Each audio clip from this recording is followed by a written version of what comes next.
Marty, I'm just here with you and myself here to run through a couple of questions between your sporting career. Is that dead on? Absolutely, yeah. Great. Yeah. Marty, what influenced you to play Gaelic football at a young age? Well, obviously at that time there wasn't much else to do really, it was play football or else hang around the corners really, that was about it, so I went to play football. And here, Marty, what age did you start playing football at? I think first match I would have been 9 years of age, first competitive, 9 years of age. We played under 14s for the Newry Mitchells. English. Yeah.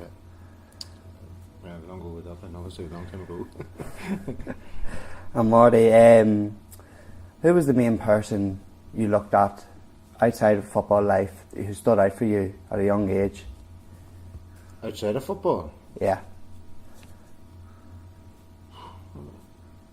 But I don't know who outside of football.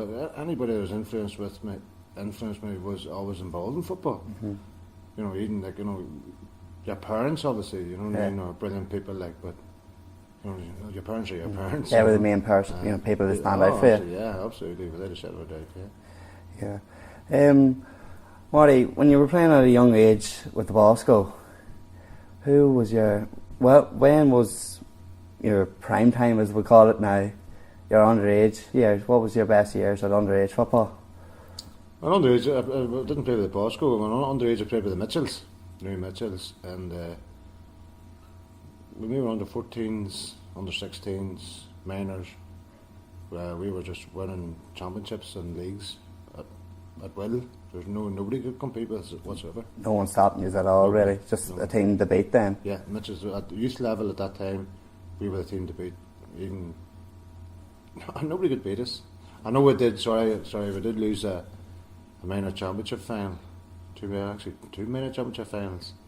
Bourne beat us in one. I was very young. I think it was 1978. We had likes of Padraig Magee and Brendan McGovern and all them boys playing it, which would have been obviously down minors at that time. 77, 78, and then 1980, Newry Shamrocks beat us in minor championship final. But as I say, under 14s, under 16s, and so probably lost them two minor finals. But yeah, that was it. Well, see them two minor finals. Yeah. How did it feel? Losing two. Was it basically two in a row, or? No, as I say, no, it wasn't two in a row. The first one, I would have been very, very young. Obviously, I was probably 15 maybe, and I lost the final. Bourne beat us, but when you were 15, you were saying to yourself, sure, that's it. It's just basically another match then. Yeah, I've another 3 years. I'm not 3 years at this, but definitely getting beat by Newry Shamrocks, and we were massive favourites, obviously, to win it. It was a shock. It was a hard one, probably taking the chin then, was it? Especially it was just down the road from you. And Newry was a small place at that time, and there's no hiding places, not like what it is now, so you always met somebody to give you plenty of stick. Yeah, it was hard. I wouldn't have liked that today, now. Marty, when you were playing at a young age, who was the main footballer at your time, who you looked up at? Was it with Down seniors or the Bosco? Well, the Mitchells. The Mitchells at that time. Well, the Mitchells at that time, Mitchells was a very, very good side at that time. You would have been Sean O'Neill's and the Kevin O'Neill's. I know they might have been playing, but they would have been very close with the club at that time, being part of the senior management. They would have been around, and obviously the O'Neills, they're legends in themselves. That they were the people. Yeah, you would have been looking up to. Yeah, they were the main people and players they look up to. At underage. Well, at underage, as I say, we were playing for the Mitchells, and that's who Kevin O'Neill and obviously Sean O'Neill played for, as I say, in the 60s, for Down. And as I say, they were about the club. Yeah, they were the people, they were heroes, big, massive heroes, yeah. And then, when the Down team was about, it was probably near enough, they were the same people in again, were they? Or they were in the Down team at that stage? No, they wouldn't have been in the Down team at that stage, as I say. Sean probably did play, probably still playing a wee bit, but Kevin would have been retired, obviously. But Sean might have been maybe just finishing off, you know what I mean? Yeah. But yeah, he wouldn't have been in a big pile. But Down teams at that time, when I was growing up, he would have been in probably Peter Rooney probably would have been around at that time. But then when I started playing myself, then you were like Benji Toner and them boys would have been about, at that time. Yeah. Marty, one thing, what was the one thing that kept you playing Gaelic football than soccer at the time? There was a big issue growing up, through your younger ages. What sport were you going to pick, Gaelic or soccer? As I say, yeah. Whew. I suppose when you were playing county football, and as I say, when you were playing with down minors, you were getting treated very well, and people were coming and lifting you, picking you up, taking you to the football, taking you to training. Yeah, it was exciting times, and it probably was. Yeah, it's probably. When you were playing at a county level, yeah, you were putting a lot of effort into it. You probably just didn't have time to play soccer, because you were concentrating on the one sport. Did you think you were getting much stick? Because at the time, if your younger people were saying, he's playing, soccer, or he's playing Gaelic, and your friends might have been playing the other sport, if you understand. No, I never got any feelings like that at all. No, I think anybody was around me, anybody were playing, as I say, we were playing with the Mitchells at that time, a good side. Everybody was backing you up. There was nobody. No, there was nothing like that at all. Nobody was saying, "No, you should be doing this, should be doing that." No influences whatsoever. Everybody was, glad to see what you were doing. Yeah. And at the times at football, that was the main thing you really wanted to play, was it, or could you have changed anything at that time? There was talk there too. You were supposed to go for trials with Glasgow Celtic and a couple of other things as well at that time too. But it didn't materialise. It didn't happen. And we were playing we were playing for your youth team and stuff like that, and Kilbane Rovers. But nothing materialised. But it just seemed to go to the Gaelic. It just seemed to play the Gaelic. It was in the blood then. Yeah. Marty, what year was it the under-21 Down team were crowned Ulster champions? When I was playing with them Yes. that time, obviously, yes. 1984, centenary year. So it's a good year to win it. And what was special about that team and that time? Obviously. Well, as I say, that team at that time, as I say, down were, we weren't really winning a big pile of stuff at that time, especially at senior level or whatever too, and so obviously, if you look at that team, there's a couple of boys came through and on to win senior medals then after that as well too, playing with the likes of Mickey Linton, DJ Keynes, and it was very much talented team, very, very talented team, so it was. And their team, did it really stick together? As you said, there was players that moved on and won senior medals at that time. Well, that's to say. Well, I obviously progressed into the senior team myself too. I was playing in senior football. Most of that team probably did play a senior football at some point, but as I say, it would have been probably Mickey Linton, DJ Kane, Gary Mason might have been part of that team as well too. That actually went on to win the All Ireland medals. But a lot of them, Malachi Mordick boys, there's boys there that did play senior football, but probably didn't win All Irelands, and obviously in '91 that time then. And Marty, was there any pressure at that time of playing on that under-21 team or won that Ulster title? Any pressure at all? Was there anything you wanted to gain, or you know what I mean? I was very disappointed what happened. We obviously won the Ulster Championship then that time, right? And then we were playing Cork in the All Ireland semi-final, and there's a couple of boys. It might have been Martin Dorgan, and I think it was a fella from Ostrava, Liam Heaney, and a fella Connell, fella from we played for Kerry Duff. Three of them boys then, they went on holidays. I remember James McCartan coming to me because I was the captain of the team, and three very big important players on the team obviously at the time. James McCartan come and tell me that they were going on holidays. Actually just ripped the heart clean out of myself and possibly the team, and we didn't really perform brilliantly obviously then on the All Ireland semi-final, sorry. And obviously I got married the day before myself, so I sacrificed a lot myself, and I was very disappointed that a couple of our boys couldn't have postponed the holiday for a couple of days. What could have been of a successful team at that time, you think? Well, as I say, there was definitely three players went out of the team, and and as I say, Cork beat us. I think the score might have been 210 to 110 or 210 to 010. I just on it 100%, but I know then Cork went on to win the All Ireland. Yeah, and it was could have, should have, would have. Yeah, in main words. Yeah. Marty, in your playing days, what was the worst drill you ever thought of doing before, a training session? What was the worst? Drill. Drill? Yeah. Football drill? Yeah. That you feared of at that time, at a young age? That you dreaded coming on a Sunday morning after a night out, or you just didn't look forward to? Well, I wouldn't have been. Well, obviously there was a training drill, and it probably would have been in pre-season. Fella Sean Smith was the manager of the team at the time, and Sean would have been. He was very much into athletics and speed and fit and strength. And his first time probably was seeing it. As I say, I played with a couple of managers before it. Never seen this drill before, which was a harness.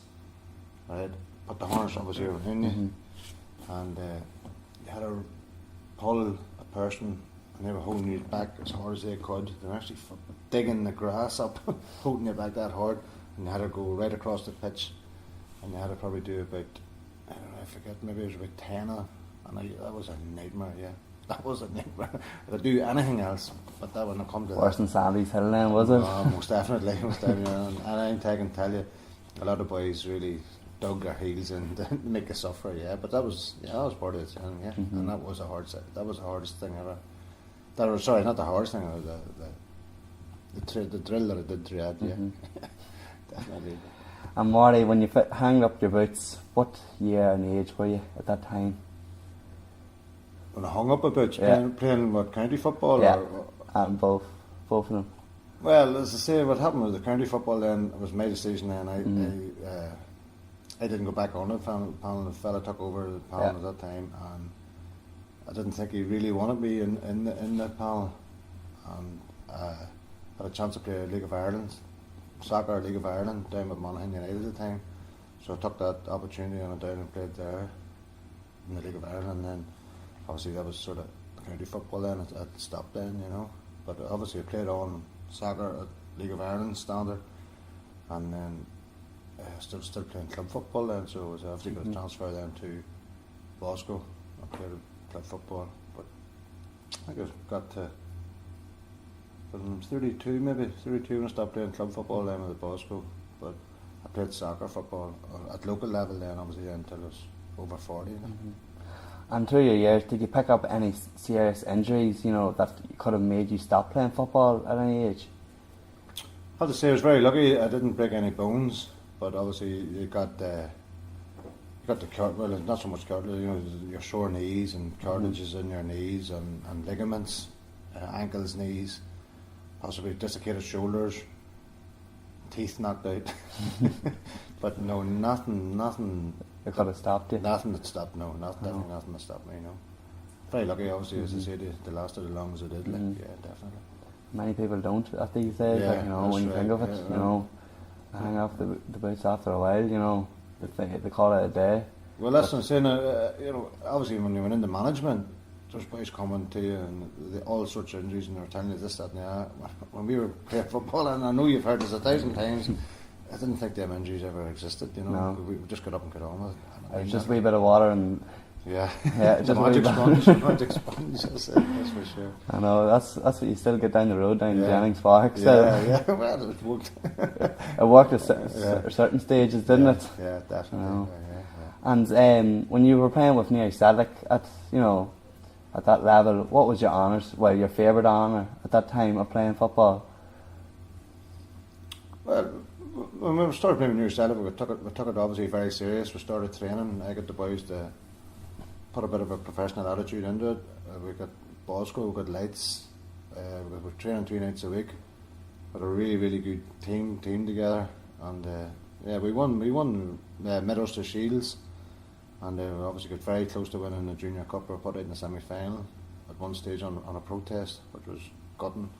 But it was probably winning the medals to Shield at that time. Yeah, it was great. Twice we won it, which was great achievements. Yeah. You were a very well known team at that time. Many good players come through. And people wanted to join that team and be a part of that winning mentality. If you understand, like. Yeah. Yeah, it was a great group of guys. Just I suppose. Just a great bond there was. Yeah, and they were sort of young, and they really did want to achieve something.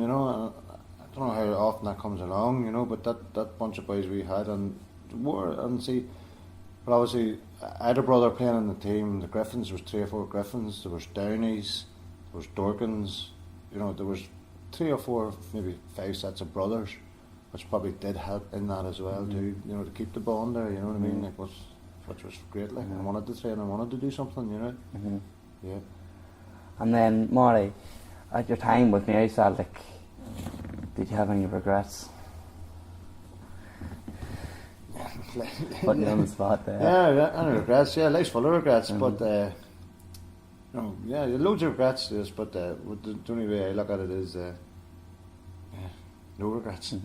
But maybe that's the best way, you know. Yeah. Marty, in what year did you know, out of your footballing years, you stopped playing football and you've took on this opportunity to play, you know, to manage a team. What made you think you could manage a team after your footballing days?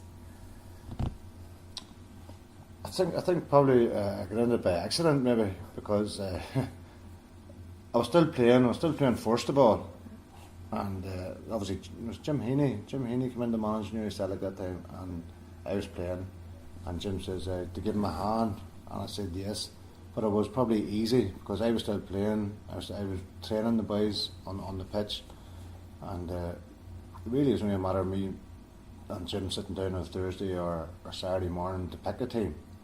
But I was still playing. Jim probably had to do all the work on the sideline during the matches, and it just developed from there then. And obviously then when Jim left, myself and Larry Griffin took it on. I'm still sort of the same situation with myself and Larry. I was doing a lot of playing. A lot of responsibility was probably been on obviously Larry as well then too, when the matches was going on. And he was making the decisions, because I never seemed to get taken off or sent off or anything, you know. But he was making decisions. But then just a fella Barry Sloan then just come to me one day and asked me would I be interested in managing Shane O'Neill's, and I just probably turned around and said yes, and I fell into it, and yeah, I enjoyed every bit of it, yeah. And what year did you start managing Shane O'Neill's at that time? Going back the years. It would have been 2002, would it? 2002, 2003, I think it was in around that time sometime, or maybe 2004, in around that time, yeah. And at this state, as this football club was in, did you think you could make this football club on the, a well-known one, on the go, coming up to, through the ranks, or could have stayed the same or get, worse? Are you talking about the Shane O'Neill's? Yes. Well, as I say, when I did the Shane O'Neill's that time, and I knew a lot of boys in the change rooms, possibly through soccer, and there's a lot of Camla boys that played soccer, and it looked to me as if it was a lot of boys going out drinking on a Saturday. A pub team. Yeah, but it did look like a pub team, drinking on a Saturday, and going out on a Sunday, and obviously running the beer out of the system. But there was a fella there, Kieran Malone. He had great faith in, because about 6 or 7 young lads coming through from minors. Obviously, I knew 1 or 2 of them because they're the same age as one of my sons, and went to school with one of my sons. And I knew they were good footballers, so I says, yeah, we'll give this a go. We'll weed out the headers, and we'll give these 6 or 7 young lads coming through a chance. And yeah, it worked. It worked. You had a second spell with Shane O'Neill's. What made you come back on your second attempt? It's probably unfinished business, maybe, unfinished business, and unfinished business. There was a lot still to do, you think? Yeah, there was a lot still to do. I probably left. I shouldn't have left, and I was grateful for them to ask me to come back again. And I was delighted with that. Yeah, I took the opportunity. At that time, Shane O'Neill's would win Féiles, county leagues, county titles, and senior was still, well, they weren't on the stop button, but they were coming up and down, if you understand. Could you see yourself, this underage team, going through the senior panel, Well, that's what I'm saying. It was a few boys about the club, as I say, Kieran Malone would have been one of them. That have great faith in them young fellas, and but most of them stuck with the club. Like, as I say, none of them. Went. Some people can go to university, obviously, and go to England, but most of them stayed in around Camla, And once they seen that they were getting an opportunity, they worked harder. Yeah, they worked harder. They basically bought into it. Then. Yeah, they definitely did. Yeah, yeah, and they knew that they were going to get a chance. Seeing that the Masters, they knew they weren't getting the game, so they obviously cleared off. Obviously, yes. Yeah. But Marty, what was special of the year 2009? 2009. 2009. Did the Shinneries win the junior championship? Obviously at that time. That's right. Yeah, and beating Belicks, and which was probably a wee bit better for them. But once you were the manager, you get into the reasoning what went on between Shinneries and Belicks. Yeah, you know, get two parishes clashing and to beat them in the final. Yeah, it was very nice. Yeah, it was great. I had a feel beating them. Well, our neighbours, as you say, down the road. Yeah. You know, how did it feel at that time? You know, because they were getting, you know, the top of the green, as I would call it. You know, they were getting the shade of green better than us during that year until that night. Well, the second time, the replay. Yeah, obviously I went to a replay, but as I say, we played them a few times, obviously in the league, and probably beat us once or twice in the league. And as I said, me coming out from Newry, you know, I didn't realise how bad it was until the way they would have celebrated the win, obviously, Belicks, and I sort of got in with the team. And yeah, I take a lot of stuff to heart as well too, and it might have been a motivation, you know what I mean, for us to win. And as I say, the first match obviously it was a draw, and with a free kick at the very end, shooting to Neil Paul Lennon. Neil wanted to go for a goal, and I'm fucking bawling at him. No, put it over the bar. We'll have an go at this. We'll take a replay. Fight another day. Yeah, fight another day. Fight another day. You know what I mean? I'd rather have, you know, obviously one board in the hand is better than two in the bush. All that stuff, as you know. So Neil Paul put it over the bar, and then obviously the second time we were ourselves more prepared. We knew where their danger men were. We were well sorted out, and we beat them well the second time round, and there was a few celebrations. Yeah, we were just very shaky that night. I think, you know, the nerves got us better the first night than the second night. The second night, it was business. Yeah. Well, as I say, it probably was, and you know, and maybe there was a monkey off the boys' back, realising that they can't compete with these people. You know what I mean? With Belicks, because Belicks would have been a good enough side, obviously too. And got the monkey off their back, went out and relaxed. I think they were more relaxed playing the second time out. That's a big business. I think probably Kevin McParlin had an outstanding game. Marking, there was a fella called Kieran Connolly. Yeah, and he done a lot of damage, obviously, the first time around, and obviously it didn't happen the second time around. Then, you know, the facts are told. Yeah. And Marty, after that night, did you think there was a driving force with Shannon Reeves after that night? Could they do better? Could they get higher? Could they go the extra bit? Well, on that night, yeah, you knew it was going to happen. You could see the driving and to win. As I say, obviously they got promotion then. They got promotion then the next year, up into the second division, and competed in a very strong second division and stayed in it. A lot of people obviously wrote off.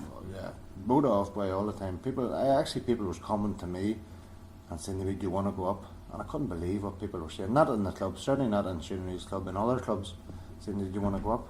I said, "I'm really my manager. I want to play against the best." Obviously, we stable ourselves, obviously, in the second division that year. And then the following year we got promotion into the first division. People were still going, "Why did you want to go up? And you're going to get bothered every week." And that's all you had to do, was to say to them boys when you're going to train sessions, "They was expecting us to do nothing." Probably then we were more relaxed.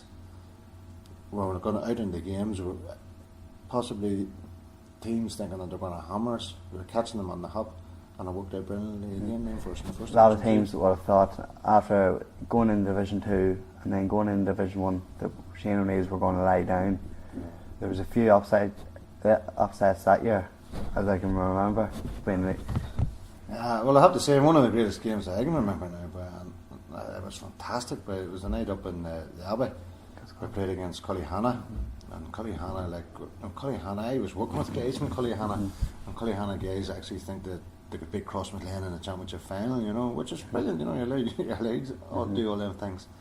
And going up that night, and Trudy Gormley, one of the, obviously that's the reason why I was up in the Abbey. I think maybe that season or the season before, he took the Abbey to McCrory. Did they even win the Hogan Cup that year, I think?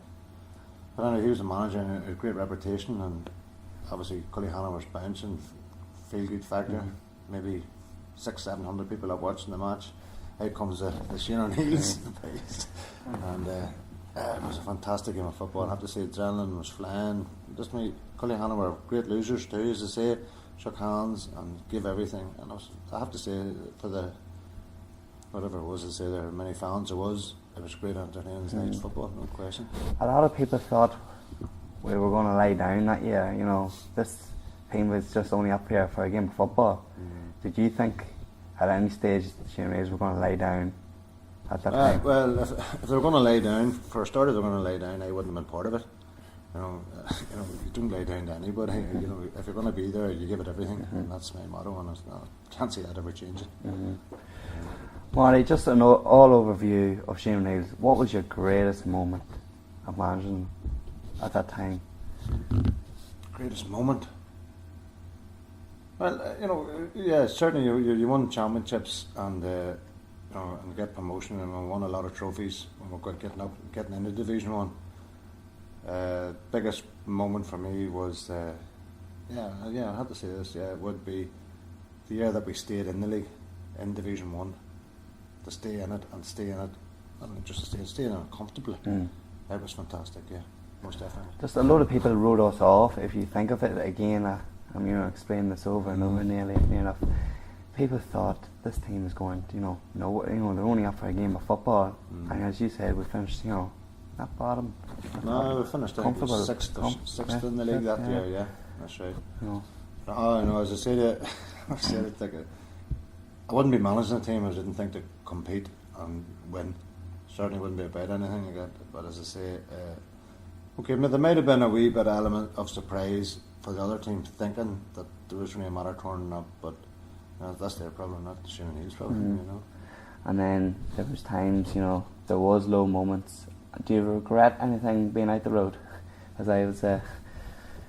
Well, I think I might have said it earlier on. No regrets. What you do, and that's it. You take it. Take it on the chin. Take it on the chin and move on. Yeah. No regrets. Yeah. Marty, you're playing time, and you're playing time all over your experience. Of playing football, your management. What is the best moment? Jesus, the best moment. The best moment. Jesus. Well, one moment, that's definitely putting you on a spot there, yeah, big time. Well, to lift the Ulster Championship trophy for your county has to be up there. Well up there, most definitely, yeah, it has to be well up there. Along with probably making your debut, obviously, for your county as well at senior level, yeah, the debut moments, yeah. And then also winning, honours with, you went to the Bosco. You won an intermediate title with them as well. That's right. And then managing with Shane O'Neill's, winning league titles, then winning the championship, and then staying, in Division 1. You have a lot of stuff up there, to compete with. That's it, Yeah. That's insane, I think if you ask anybody, to pinpoint at one moment, it's a very, very tricky thing to do, but for me, representing and playing for your county and to win a trophy, as being a captain of their county, it has to be up there. Yeah, it has to be. And was you're after saying you were a captain and a well-known footballer in the town, like, did you think of any pressure at all of playing with the Bosco, playing with the Mitchells down on 21s, and then managing Shimmery? Any pressure at all at that time? Well, I don't know why it would have been pressure, right? But what I did notice, right, obviously, what I did know, and it'd be good managers on the opposite team. Yeah, you were probably targeted, right? And not so much, I don't mean targeted that you were battered or whatever, but what I remember a match one night, very well, we were playing Mayo Bridge. I think it might have been in a championship match out in Bourne, so obviously it had to be a championship match. And manager was really, really good that night. Up for it. Whatever side of the pitch I was standing on, the ball went to the opposite side of the pitch. And you're talking about getting frustrated. It's not, as I say, there was nothing dirty, there was nothing, but every time I went to go looking for the ball, it would switch the ball to the other side of the pitch, just totally kept me out of the game. And that would have been possibly one of the most frustrating nights. They wouldn't let me compete. Yeah. But as I say, I was down to the management of the other team that night, which was very good, and obviously it worked. Mm-hmm. Yeah. And Marty, in your footballing career, as I've said, you preferred Gaelic than soccer. Is that a true, statement, or would you, have picked one at a different time, if you understand?